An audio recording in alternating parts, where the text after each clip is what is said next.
Cintia es coordinadora del proyecto de difusión e implementación de la Agenda 2030 en el ámbito internacional. Cintia, muchísimo gusto en tenerte con nosotros nuevamente. Te doy la palabra. Hola, ¿qué tal? Buenos días. Muchas gracias, Marilú. Muchas gracias a todos por conectarse el día de hoy. Como ya Marilú comentaba, soy Cintia Martínez, coordino el proyecto de implementación de la Agenda 2030 en el Programa de las Naciones Unidas para el Desarrollo, el PNUD. Y el día de hoy, pues, me han invitado a compartirles algunas temáticas muy importantes a raíz de la presencia de la pandemia de la COVID-19 en México, y el tema en particular es vinculado con el desarrollo humano. Como ustedes saben, el desarrollo humano, pues sin duda alguna, es uno de los elementos más importantes a considerar al momento que estamos buscando el desarrollo de un país, ¿no? El desarrollo social, el desarrollo económico y ahora también el desarrollo sostenible en particular. Entonces, el tema en específico al cual me han invitado a participar es hablar sobre desarrollo humano y COVID-19, principalmente pensando en cómo va a ser esta recuperación en este contexto de la pandemia. Y pues yo quisiera agradecer en primer lugar al CEMEFI por haberme invitado y pues a nombre igual del PNUD en México, agradecerles a ustedes su participación. Con miras, obviamente, a que toda esta información que les comparta sea útil en su quehacer, en su día a día y en cómo pueden ir orientando las propias acciones de desarrollo a las cuales ustedes ya se dedican a que este sea, pues, de una manera más integral, ¿no? Y que sobre todo pueda hacer frente a las condiciones que actualmente estamos viviendo frente a la COVID-19, ¿no? Entonces, voy a compartirles mi presentación. Si me permiten, denme un segundo porque no me aparece. Es esta. Un segundo. A ver. Creo que es así. Por favor, indíquenme si ya la ven. Todavía no, Cintia. Todavía no se ve. Ya está cargando algo. Está cargando, sí. A mí también me parece que está cargando y ya. Creo que ya. Ya se ve. Perfecto. Bueno, pues a mí en particular me gusta como que haya un poco más interacción. Yo sé que ustedes son en su mayoría integrantes de sociedad civil. Seguramente tienen muchos temas muy específicos a los que se dedican. Seguramente también habrá algún representante de academia, algún representante también de las fundaciones empresariales, pero bueno, en sí, la información que les voy a proporcionar es justamente con miras a que ustedes puedan conocer un poco más de lo que nosotros desde el PNUD en México hemos estado trabajando en cuestiones de desarrollo humano y cómo pueden en todo caso ir orientando su labor a, pues a lo que nosotros siempre nos dedicamos, ¿no? Que es a las personas, ¿no? El desarrollo tiene que ser enfocado hacia las personas con un enfoque de derechos humanos, con un enfoque de inclusión. Y en ese sentido, pues la presentación que ahorita les traigo la estoy dividiendo en dos partes. La primera es totalmente de desarrollo humano y la vinculación con COVID-19, que es justamente, no sé por qué se quitó la presentación, déjenme volverla a poner, que es justamente a raíz de un estudio que recientemente en el PNUD publicamos y que pueden encontrar en línea. Y la segunda parte es un tema que a mí las colegas del CEMEFI me habían comentado que resultaba de mucho interés para todos ustedes, que es en relación con la Agenda 2030 para el Desarrollo Sostenible. Entonces, por favor, siéntanse en la confianza de hacer preguntas, de irme interrumpiendo cuando lo vean conveniente, o si también lo prefieren, dejamos las preguntas hasta el final. Pero bueno, aquí la idea es que también pueda ser una conversación, ¿no? Entonces, como les mencionaba, esta presentación va en dos líneas y la primera es justamente en temas de desarrollo humano. Como ustedes seguramente la mayoría conoce, uno de los estandartes del PNUD en México es el tema de desarrollo humano, o como normalmente se conoce que es el IDH, ¿no? Entonces, el Índice de Desarrollo Humano. El índice de desarrollo humano prácticamente lo que es una medida que nos permite ver el nivel de avance o el nivel de desarrollo de un país frente a otros en tres grandes categorías, ¿no? Que es la parte de la salud, la parte de la educación y la parte del ingreso. En la parte de la salud, este indicador se mide principalmente con la esperanza de vida al nacer. Entonces, digamos que, por ejemplo, que la esperanza de vida al nacer no va a ser igual en México que, por ejemplo, en Suecia, o no va a ser lo mismo en Uganda que en México.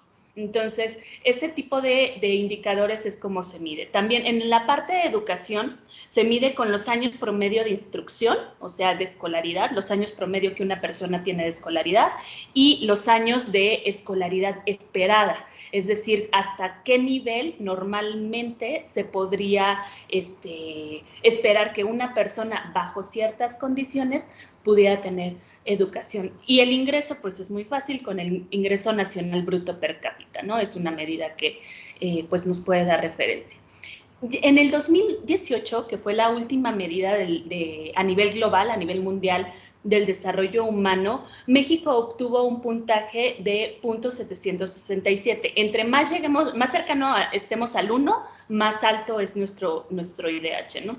Y nos ubica en la categoría de desarrollo humano alto, es decir, somos un país de entrada de renta media, lo cual pues ya nos da pues un buen nivel. Somos parte de los países que forman parte de la OCDE o de la OCDE, como la conozcan, y al final, pues, en el promedio, somos un desarrollo humano alto. Pero ¿qué pasa cuando desmenuzamos toda esta información? De entrada, aquí es importante decir que, por ejemplo, México se ubicó en la posición 76 de 189 países. Y a pesar de que permanece en este grupo, a pesar en muchos aspectos de mejora que se han dado en la población, hay un claro estancamiento en el IDH. Ustedes podrán ver cómo se ha movido el IDH, que es esta línea color azul más oscuro, y alguien me está cambiando la presentación, por favor no me la cambien, no muevan los controles, por favor.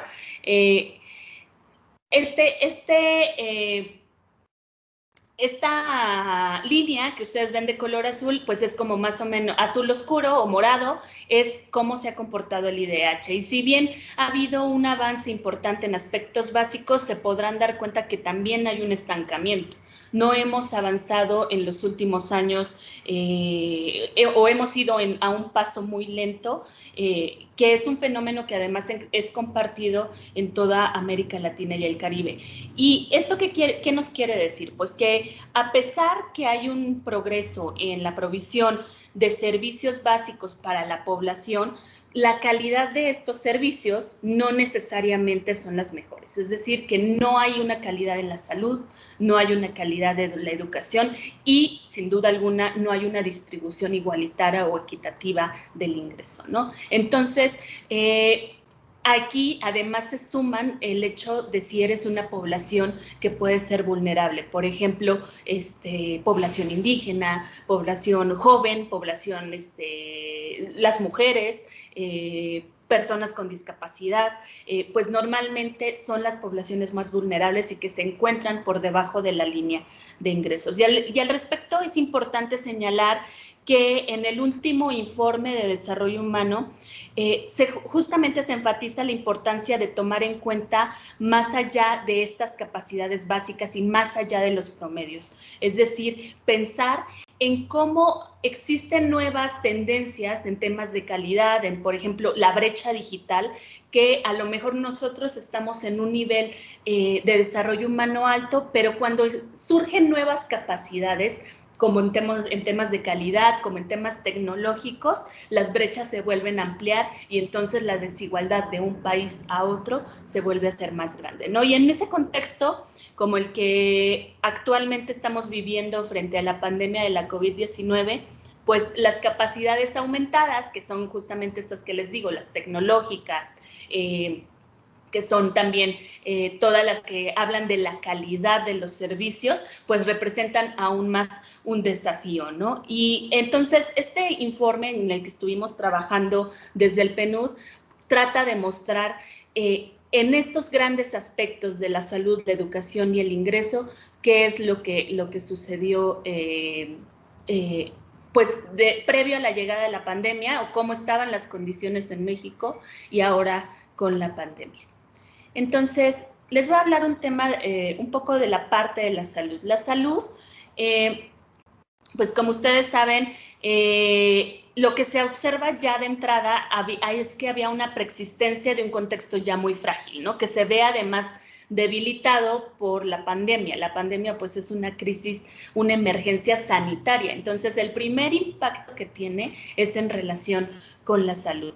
Y en materia de salud, pues México presentaba ya carencias respecto a los recursos y la calidad de la atención que proporciona. El sector salud de México tiene uno de los presupuestos más bajos de los países de la OCDE, ¿no? Es el tercer país con menor gasto corriente en salud como proporción de su PIB, y es el país con menor gasto per cápita. ¿Qué quiere decir esto? Que invertimos muy poco en la salud. Entonces, en un contexto de pandemia, pues resulta incluso aún más riesgoso y con mayores afectaciones, mayores vulnerabilidades, ¿no? Es un país en el que el sistema de seguridad social excluye a más de la mitad de los mexicanos. Si ustedes conocen más o menos cómo está el sistema de protección social, el sistema de seguridad social en México, conocen, ¿no? A quienes acceden a servicios de salud, como por ejemplo el IMSS o el ISSSTE, normalmente son las personas que se encuentran en el sector formal de la economía, ¿no? Tienen un trabajo formal. ¿Y qué pasa en México? Que más de la mitad de la población en México trabaja en el sector informal. Por lo tanto, pues no pueden acceder a un sistema de salud o de seguridad social que les permita atender pues estas condiciones en particular, ¿no? Y bueno, la capacidad de atención del sector salud está en una atención permanente, principalmente por las carencias que existen concentradas en temas de infraestructura, de recursos materiales, de recursos humanos, que ya de entrada son preexistentes a la crisis, ¿no? Y eso sucede también en las desigualdades que existen en las regiones en México, ¿no? No es lo mismo vivir en la Ciudad de México, en donde vamos a tener a lo mejor facilidad para acceder a servicios de salud de calidad, a pues vivir, por ejemplo, en una comunidad en Guerrero o en Chiapas o en Oaxaca, ¿no? Entonces, eso también hace que haya menos atención en el sector salud. Y en este contexto, pues, ¿qué nos ha revelado la presencia de la crisis, ¿no? Pues, primero que hay que reconocer que la planificación pública de la crisis, de la respuesta del sector y de la reconversión de los sistemas de salud, pues prácticamente se hizo con una planeación con antelación. Aquí es importante decir que cuando llegó la crisis a nosotros, pues nosotros ya sabíamos que estaba sucediendo en otros países. Entonces, por un lado, nos dio la oportunidad de prepararnos, entre comillas, para pues poder atender la situación en particular. Pero también nos deja en condiciones de vulnerabilidad, puesto que aunque estábamos preparados, digamos, en una planeación pública de infraestructura y de recursos que se requieren para atender la crisis, el riesgo más bien es con las condiciones preexistentes en las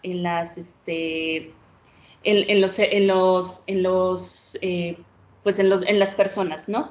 Entonces, pues, por ejemplo, las personas más vulnerables, pues son obviamente los que tienen algunos padecimientos preexistentes. Y entonces, al momento de que llega la crisis, además,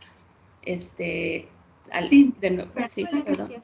Vamos, la presentación se quedó en la plantilla de educación. No sé si Ah, qué ha raro, ido yo sí pasando. la veía en salud, perdón, no sé, gracias por comentarme, yo sí la veía en salud, le estoy poniendo de nuevo, no sé si la ven, Sí, ya está recorriendo. y ahorita está en salud, ¿la ven? Sí. Perfecto, ahí me quedo entonces. Ah, ok. Me quedo tantito en salud y ahorita pasamos. Sí, gracias. Sí, por favor, indíquenme cuando se pasme o lo estén viendo en otra diapositiva, pero ahorita hablando nada más de salud, ¿no? Entonces, lo que les decía, ¿no? Cuando llega aquí la crisis, uno de los temas que pues resulta un tanto desalentador es qué va a pasar con todas aquellas otros padecimientos que se tienen que atender independientemente de las personas que están pues que se enferman de COVID, qué va a pasar con el resto de de las enfermedades. Entonces, justo a esto se suma que la población que ya, como les comentaba, normalmente es más vulnerable y queda excluida ante algunos servicios de salud por pues sistema de protección social o porque a lo mejor viven en una región que es difícil, de una difícil comunicación, ¿no? Entonces, ¿cómo sabemos que puede afectar este tema al desarrollo humano? Entonces, creemos de entrada que el sector salud va a ser el menos afectado en términos de desarrollo humano, pero eso no quita que sí vaya a tener un efecto importante. ¿Por qué creemos que es el menor? Primero, porque se mide con la esperanza de vida al nacer, es decir, que la pandemia, por ejemplo, pues afecta a las personas pues que ya son de mayor edad, entonces que puede tener alguna precondición también, ¿no? Entonces, y por el contrario, la esperanza de vida de los niños no se ven tan afectadas dado la situación de la COVID. Pero ¿en qué sí puede afectar? Y qué es en la cobertura de los servicios de salud, ¿no? Entonces, cuando hay una afectación en cuando ya un hospital no puede atender el resto de los padecimientos o no puede atender los embarazos, los partos y demás, ahí ya se está poniendo entonces en riesgo la vida de los infantes. Y en ese sentido, ahí sí podría tener un efecto. Todo esto son hipótesis y es importante destacar que si bien sabemos que a partir de la presencia de la COVID-19 va a haber un retroceso importante en el desarrollo humano, en el desarrollo social y en el desarrollo económico de las personas, todavía no sabemos en qué grado va a suceder, ¿no? Pero sabemos que ya se está viendo y pues ahí tocará a todos hacer un trabajo importante en esta situación. Y pues algo también importante mencionar es que las capacidades aumentadas, que son justamente estas que refieren a la tecnología y a la calidad, pues se están viendo vulneradas, ¿no? La calidad de los servicios de salud en este momento, como todos ustedes seguramente han de saber, pues no es la más adecuada porque estamos atendiendo una emergencia. Y en ese sentido, pues por ejemplo, muchos también tomamos medidas de precaución, evitando asistir, por ejemplo, a hospitales, a centros de salud, incluso a laboratorios, por esta misma situación, ¿no? Que es la precaución en particular.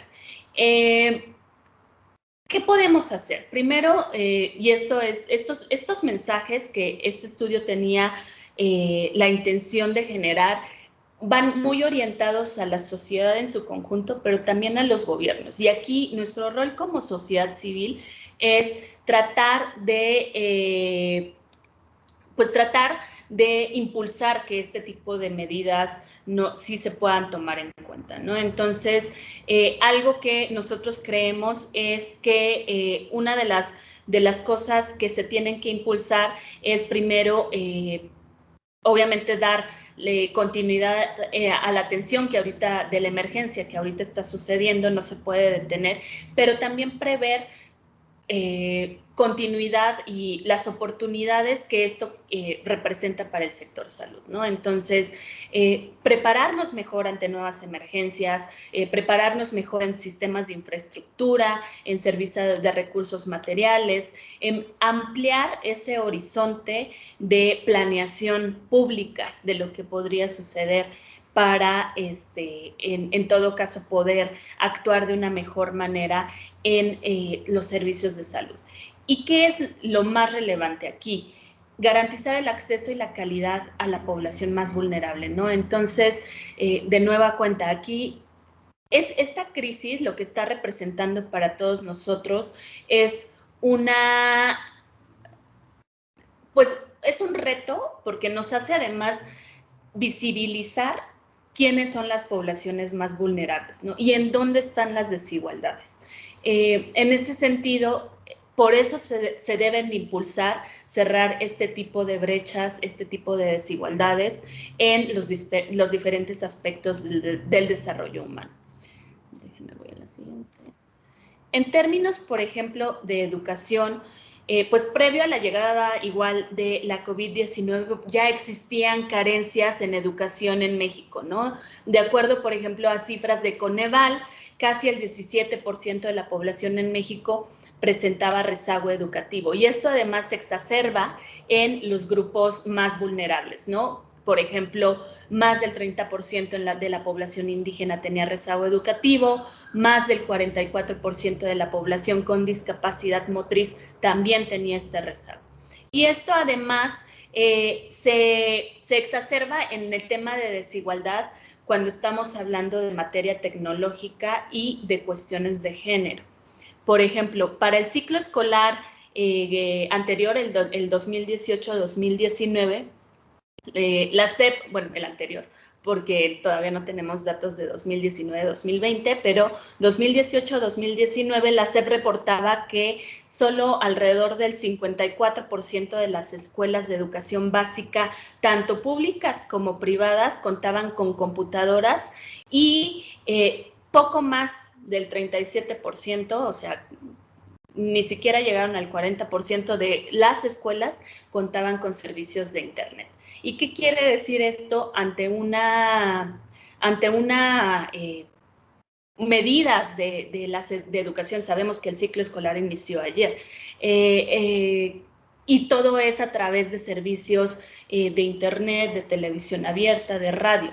¿Qué sucede con esta población que no cuenta con computadora, que no cuenta con servicios de Internet? Entonces, de nueva cuenta, se van a estas vulnerabilidades que ya estamos hablando, estos rezagos se pueden exacerbar.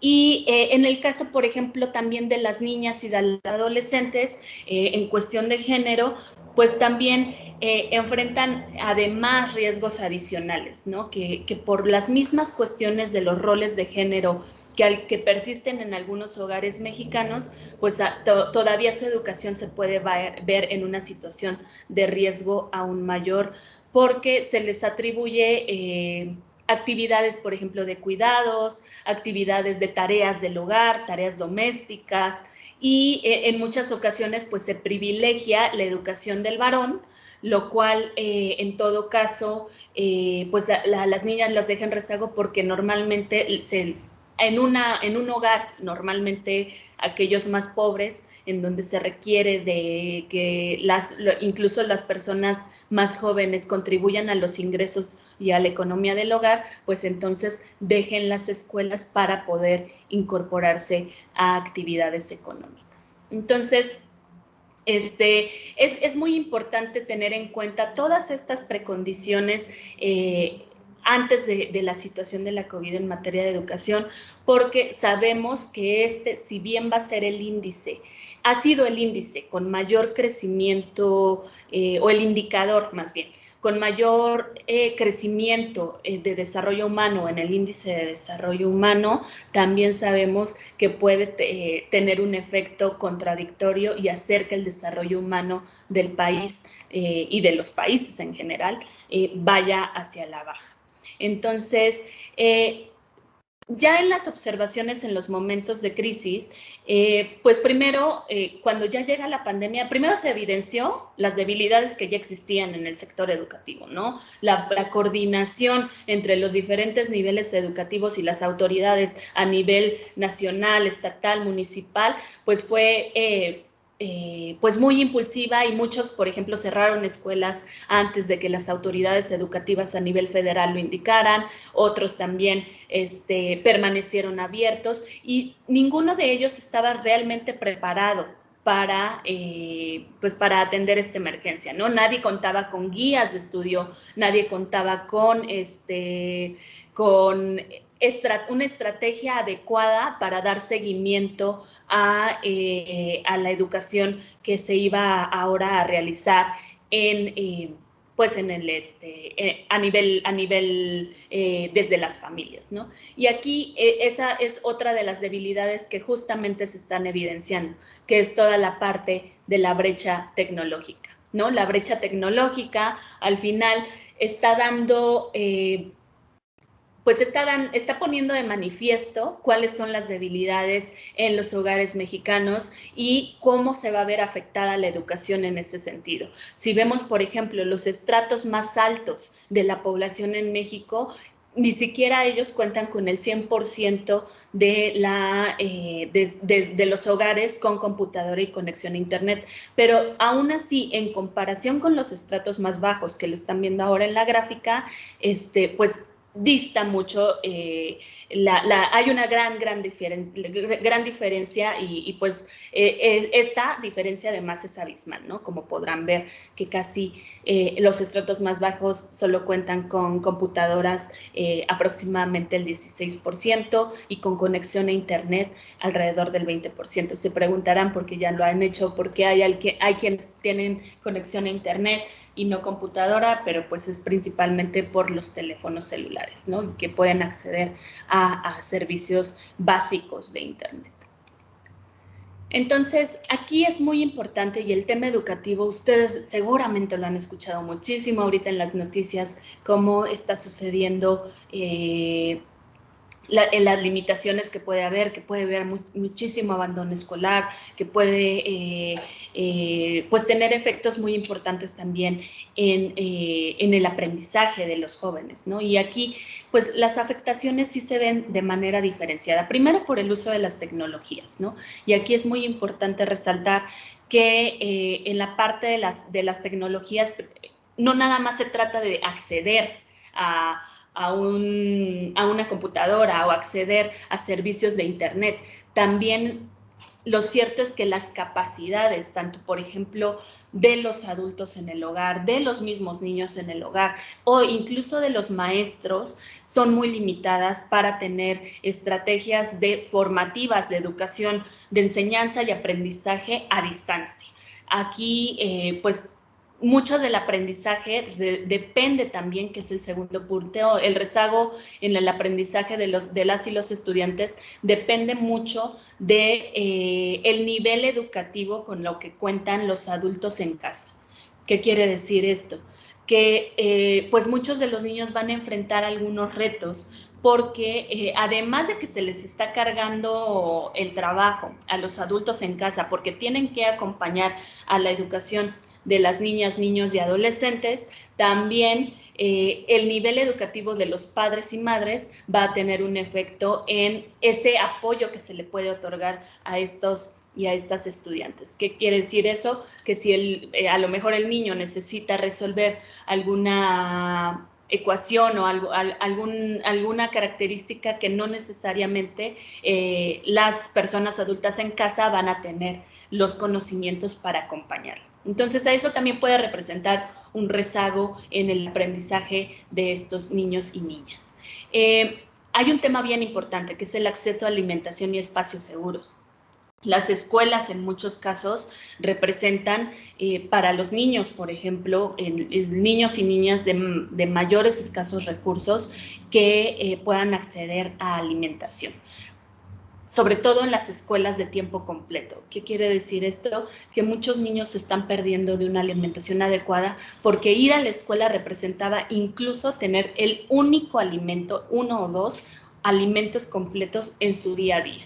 Y ahorita con las escuelas cerradas, pues representa un mayor reto. Hay muchos espacios que lo volvieron las escuelas como comedores comunitarios, pero esto no garantiza como tal la nutrición y alimentación de estos niños y niñas. Y pues también reconocer que muchas veces las escuelas son espacios seguros para ellos. O sea, la dinámica familiar también se desconoce en estos contextos, que además va muy vinculado en el último punto, que son los efectos que puede haber en la salud física y mental de la familia, ¿no?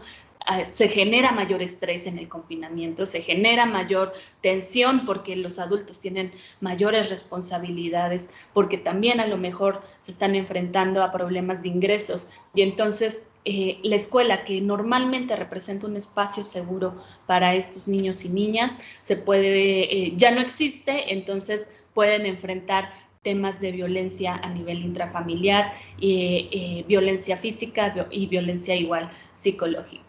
¿Qué puede pasar con el desarrollo humano? Lo que sabemos por otras experiencias internacionales en emergencias, por ejemplo, como el huracán Katrina o como el ébola que sucedió en Sierra Leona, este tipo de emergencias es que sí hay dos repercusiones bien importantes. Y una es en el abandono escolar, porque justamente cuando hay momentos de crisis y que las familias se ven debilitadas en sus ingresos, se apuesta a que más bien todos los integrantes de la familia puedan contribuir a los ingresos del hogar. Entonces, hay muchísima deserción escolar.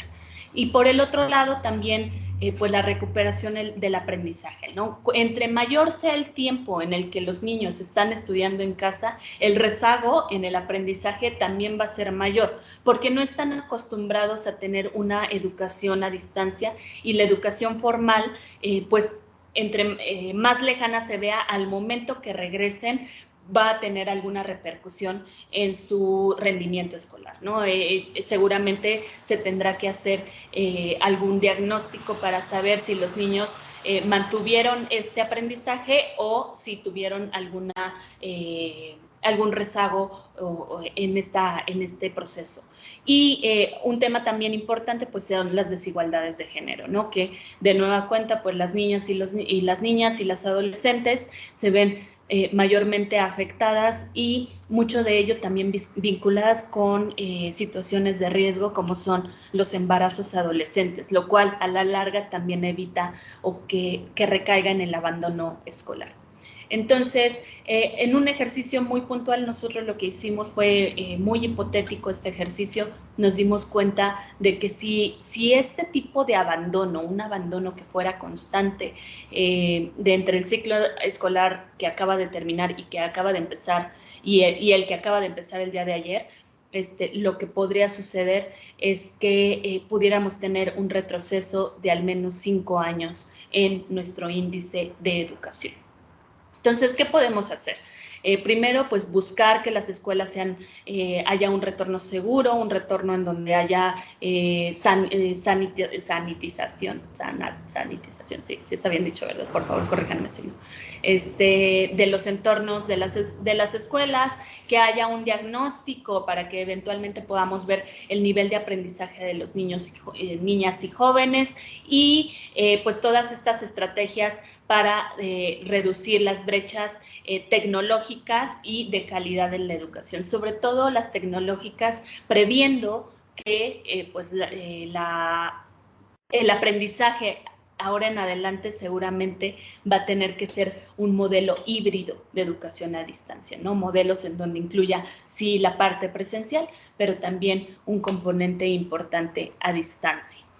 Y la última no la alcanzo a leer bien, pero primera, son acciones, también acciones a la medida justamente para aquellas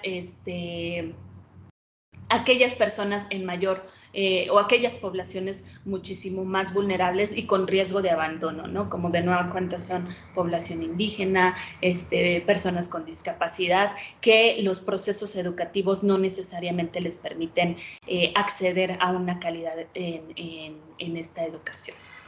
En materia de ingreso es muy importante decir que justo este es el indicador que sin duda alguna sabemos que va a tener un efecto importante en el desarrollo humano, ¿no? De entrada hay que hablar que la realidad pre-COVID es que en México tampoco estábamos de la mejor manera, ¿no? Había un entorno de recesión desde el 2019 derivados principalmente de dos factores, ¿no? El primero, la desaceleración económica y la caída del PIB mexicano durante 2019 y que era una situación que en realidad no ocurría desde la crisis de 2009. Esto quiere decir que ya de entrada estábamos en un riesgo importante en la economía del país, ¿no?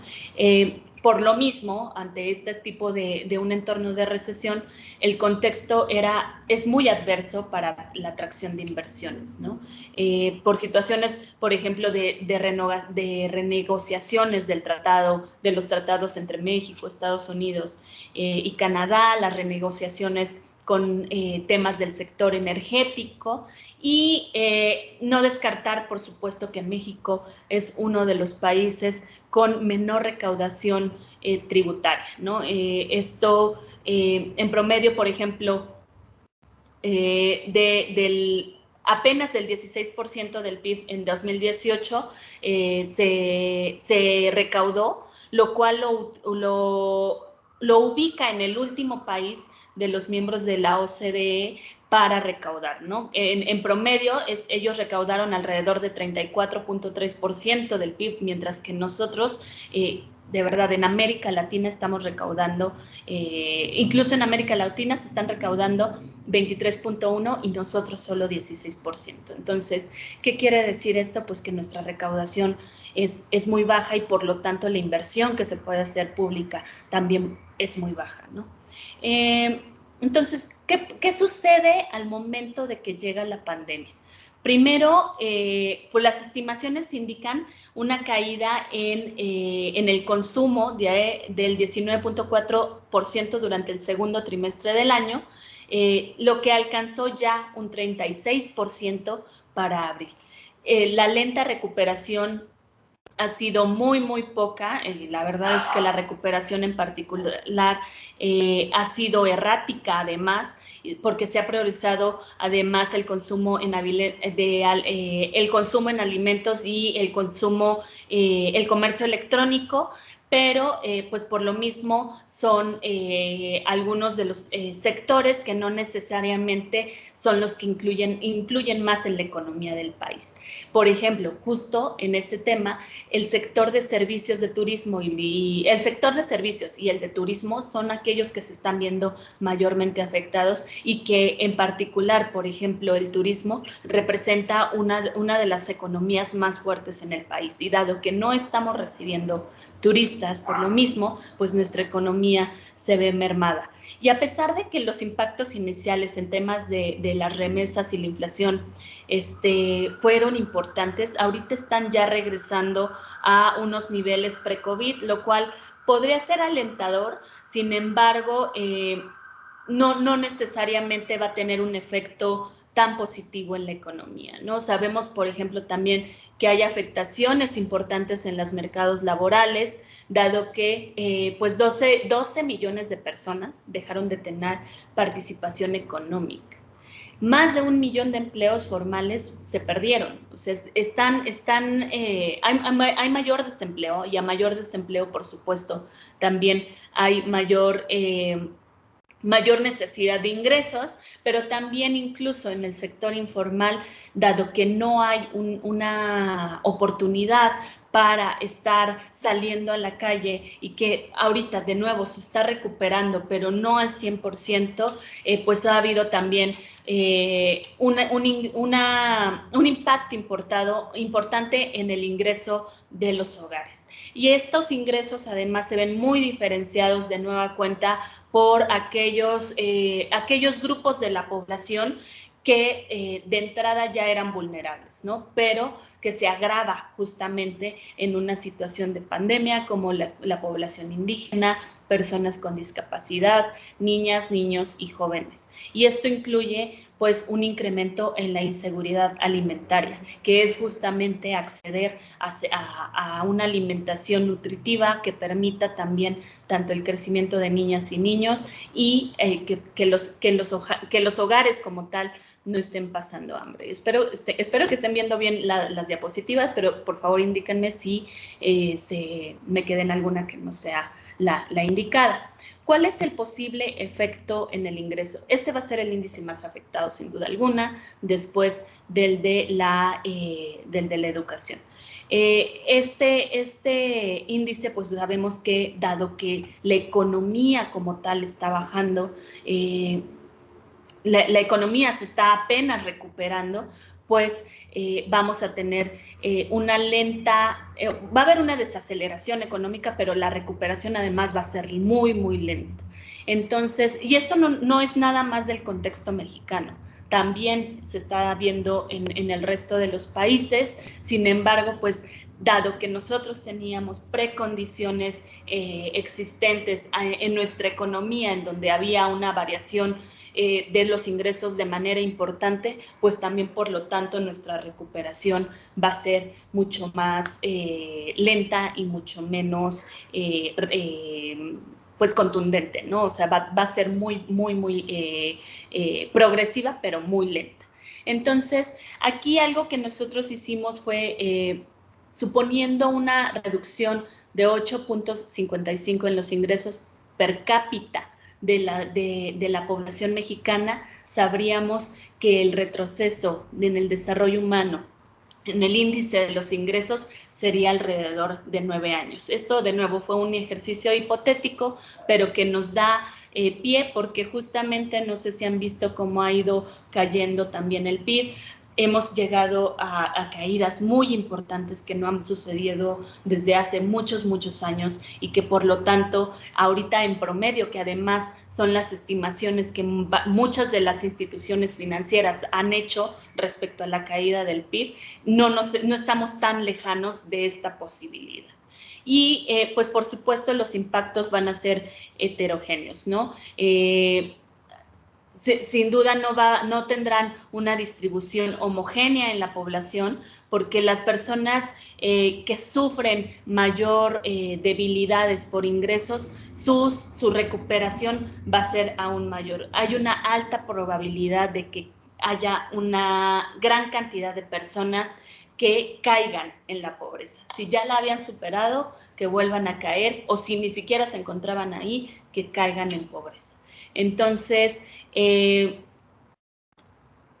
la buena noticia, y creemos que eso puede ser importante, es que se ve una posible recuperación que lleve menos tiempo del periodo de retroceso. Eso quiere decir que esperemos que la recuperación sea pronta. Entonces, ¿qué podemos hacer desde los diferentes niveles? Apoyar el ingreso de las y los mexicanos, fortalecer todos los sectores productivos y sobre todo hacer frente al choque de la crisis con diferentes estrategias. Por ejemplo, podemos hablar de una recuperación económica verde, que normalmente se había dejado de lado. Tenemos que pensar también en el medio ambiente y ver de qué manera esta recuperación puede orientarse a que sea sostenible en el tiempo sin poner en riesgo las próximas generaciones.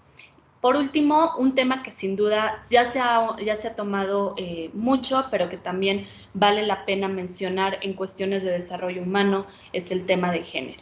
Y aquí pues sabemos que las disparidades, las desigualdades han sido recurrentes y han sido constantes en esta materia. Y si bien ha habido avances también en materia legislativa, en particular en cuestiones de género, esto no quita la vulnerabilidad que tienen las mujeres en este contexto. De entrada, sabemos que hay una disparidad importante en laboral y en el ingreso, ¿no? Muchas de las mujeres, si más del 56% de la población mexicana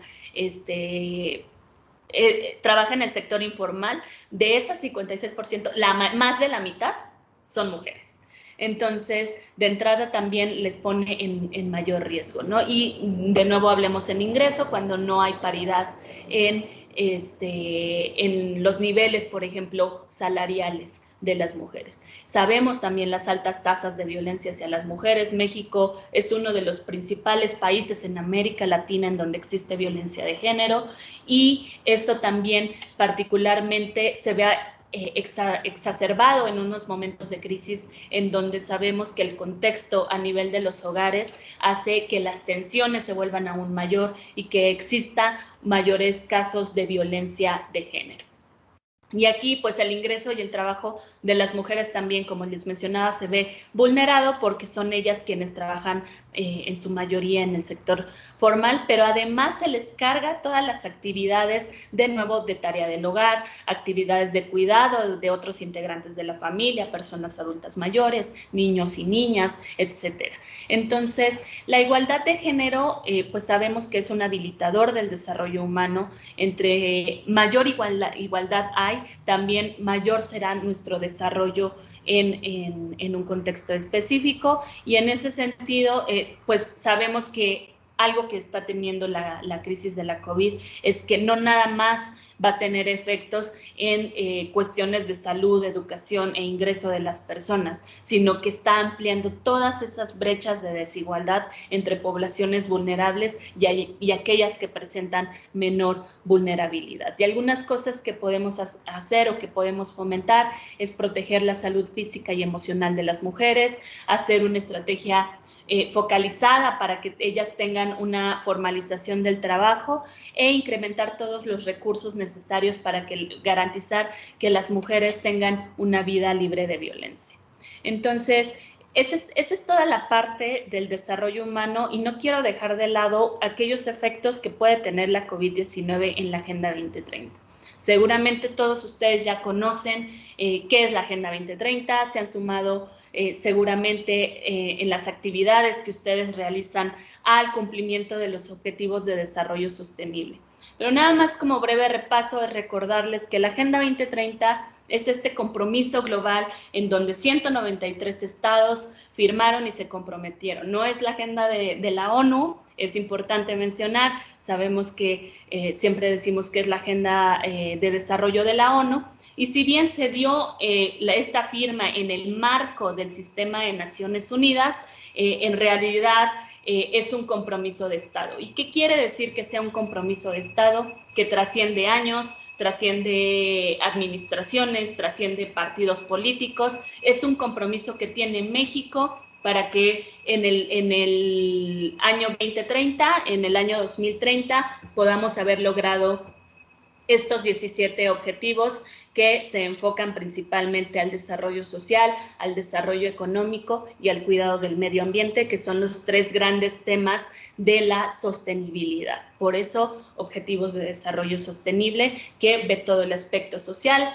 todo el aspecto económico y todo el aspecto del cuidado del medio ambiente. Y en donde se intersectan esos tres sectores, ahí está la sostenibilidad y el desarrollo sostenible. La Agenda 2030 tiene tres grandes principios. Primero, que es integral, es decir, que justamente cuida el aspecto social, el aspecto económico y el cuidado del medio ambiente. Es universal, es decir, que trasciende países, trasciende personas, trasciende estados, trasciende municipios, trasciende a todas las condiciones que pudiéramos tener. No es nada más una agenda como fueron los objetivos del milenio, que eran enfocada a los países pobres. Esta agenda nos compromete a todos, sean pobres, sean ricos, sean de renta media, etcétera. Y lo más importante, y que me gustaría que esto se lo queden en mente, es su principio de no dejar a nadie atrás. No dejar a nadie atrás prácticamente dice que es un principio de inclusión, un principio de derechos humanos. ¿Y qué quiere decir esto? Poner al centro a las personas. El desarrollo no es un desarrollo de los países, no es nada más en materia económica. Es garantizar que todas las personas, independientemente de su sexo, de su edad, de su raza, de su condición física, puedan acceder a estos derechos y que se les garantice de una manera para que pueda entonces existir un progreso, ¿no? Entonces, la idea básica de la Agenda 2030, y que siempre lo van a escuchar, a lo mejor los otros dos principios son importantes, pero el lema de la Agenda 2030 es no dejar a nadie atrás, porque justamente es una agenda enfocada a las personas. Entonces, sabemos que la COVID-19 va a tener impactos ya de entrada en esto. Sabemos que por primera vez desde 1990, que fue cuando inició la medición del IDH, sabemos que va a haber un retroceso, y va a haber un retroceso probablemente en todos los países, ¿no? Ya lo estamos viendo en temas de salud, por el acceso limitado a atención médica, porque hay muchos logros que ya se alcanzaron, por ejemplo, justamente en mortalidad infantil, en garantizar a las personas a que tengan acceso a servicios de salud de calidad, pero sabemos que esto puede tener un impacto, ¿no? Que se vean en riesgo porque ya no se, ante la pandemia, pues se está priorizando la atención a COVID-19. Y sabemos también que va a haber posibles reveses por efectos indirectos. Por ejemplo, si se estaban atendiendo ya algunas enfermedades, en particular VIH-Sida, en donde se podrían tener algunos avances en combatir esta enfermedad, pues ahora con la pandemia, además de que se pone en riesgo esta población porque sin duda alguna es de las más vulnerables, también se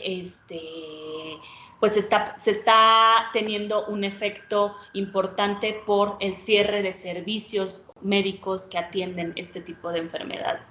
En términos de hambre cero, que es nuestro ODS 2, sabemos que en el mundo en 2017 había 821 millones de personas con desnutrición crónica, y que esto incluso se podría aumentar, ¿no? Ya hablábamos, por ejemplo, que en México niñas y niños se ven afectados por el cierre de escuelas en donde tenían alimentos garantizados y que ahora ya no los están teniendo, y por un tema principalmente porque se están bloqueando aquellas cadenas de suministro de alimentos, ¿no? También importaciones, exportaciones tienen un efecto directo en los alimentos que tenemos en los diferentes países. En fin de la pobreza, de nuevo sabemos que había grandes cantidades de personas viviendo con menos de $2 al día, y en México más bien 52.4 millones de personas se encuentran en la pobreza, que es más de la mitad de la población. Entonces, ¿qué quiere decir esto? Sabemos que con la pandemia va a haber, de nuevo, por el tema de los ingresos, va a haber muchas personas, como ya les mencionaba, que pueden caer en la pobreza. Entonces, estos números, sin duda alguna, se podrán incrementar. Lo mismo con el tema de trabajo decente. Muchas personas están perdiendo sus trabajos.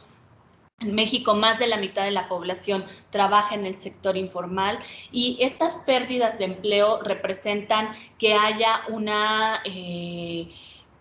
que haya justamente esta falta de ingresos en el hogar, lo cual se ve afectado obviamente en todo el resto de los elementos, o de por ejemplo, las carencias que mide. Ustedes sabrán que en México se mide la pobreza con una medición multidimensional, que son por diferentes carencias vinculadas a la salud, a la educación, a la alimentación. Y si no hay un ingreso, este tipo de carencias se van a exacerbar, ¿no? Sin duda alguna.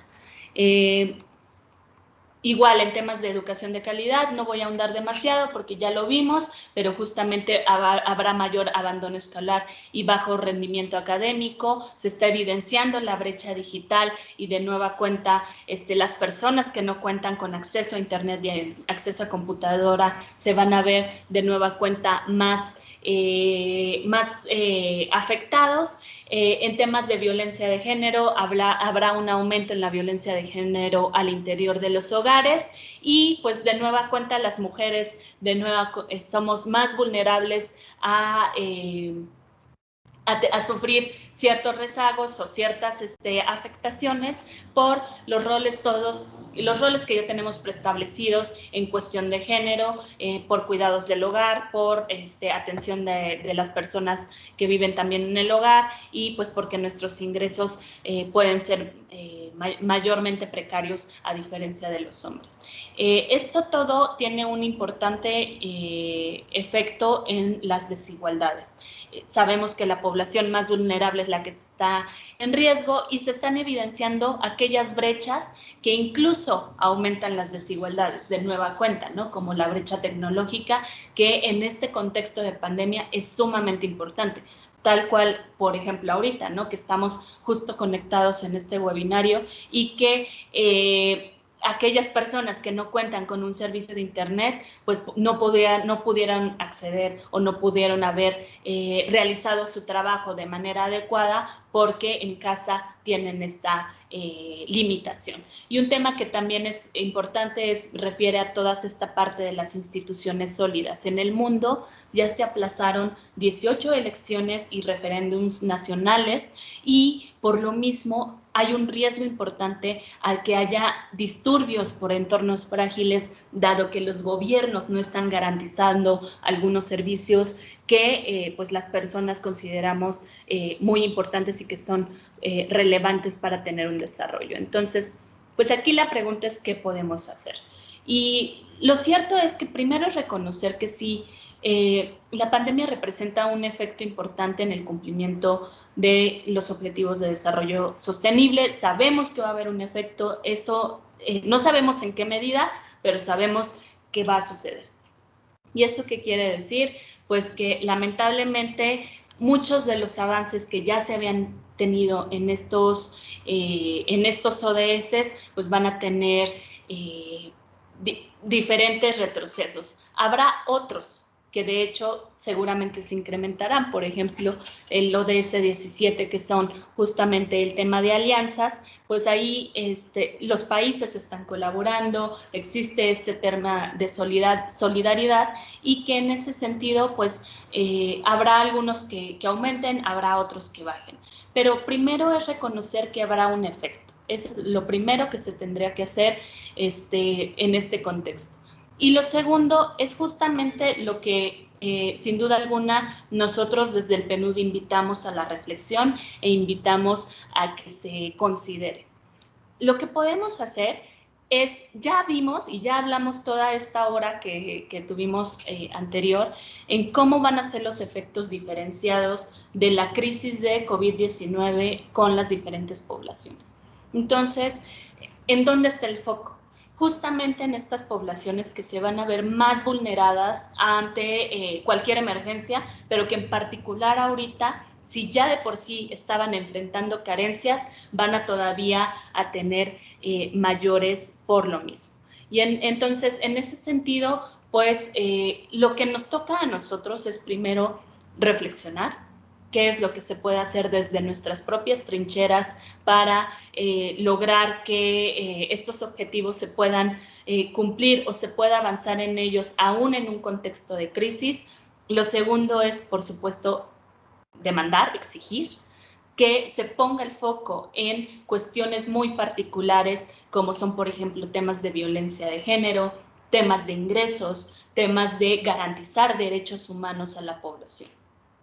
Y lo tercero, que sin duda alguna estoy tratando de enfatizar, es poner el foco en aquellas poblaciones que se van a ver más vulneradas, porque al final son estas poblaciones como aquellas que puedan tener acceso a una educación de calidad o aquellas que puedan tener pues mayores rezagos porque no pueden tener ingresos, ¿no? Población indígena, personas con discapacidad, jóvenes que están perdiendo sus empleos y que tampoco están recibiendo educación, y bueno, muchos más grupos que también pueden ser por grupos etarios, ¿no? Incluso pensando en los adultos mayores. Entonces, yo hasta aquí dejaría la reflexión. Obviamente, pues es un tema que se presta a discutir muchísimo más, que podemos hablar mucho más de temas de desarrollo social y económico, pero que al final la idea de este webinario era justamente transmitir que si bien también la COVID-19 nos está poniendo en mucho riesgo y nos está poniendo en una situación difícil, también nos está dando la oportunidad de repensar cómo tiene que ser el desarrollo. Ya no se trata nada más de un desarrollo económico, sino un desarrollo que tiene que ser social y cuidando un desarrollo social integral e inclusivo, ¿no? Cuidando que todas las personas estén dentro de este progreso. Entonces, pues muchísimas gracias y con esto yo concluiría. Cintia, muchísimas gracias por tu exposición. Desafortunadamente ya no tenemos tiempo para preguntas y respuestas. Les pedimos por favor que las preguntas que nos quieran hacer llegar, con todo gusto se las enviamos a Cintia para que nos las responda. Si las hacen llegar por favor al correo de yolanda.ramirez@cemefi.org, con todo gusto les vamos a dar respuesta. Pues muchísimas gracias a todos por su participación, por acompañarnos en este interesante webinario y sin duda pues una mirada también a lo que puede ser el futuro. Esperemos poder tomar medidas antes con toda esta información que Cintia nos proporcionó para que podamos minimizar en la medida de lo posible estos posibles escenarios. Sí, muchísimas gracias, Cintia. Marilu, nada más igual, les dejo mi correo por si necesitan contactarme y los pongo en el chat, pero muchísimas gracias por la atención y disculpen si me pasé también del tiempo, sí, que ya no tuvimos tiempo para preguntas, pero muchísimas gracias. Si quieres decirlo también tu correo, por favor. Sí, lo acabo de poner, pero es cintia.martinez@undp de UNDP.org. Está en el chat por si lo quieren copiar, para quien lo necesite y se quiera contactar directamente con Cintia. Y si no, como les comenté, háganos llegar sus preguntas y con todo gusto se las hacemos llegar a Cintia. Hasta luego y que tengan muy buen día. Muchísimas gracias a todos. Hasta luego. Hasta luego, qué gusto verte. Igualmente, Vanil, un abrazo. Hasta luego.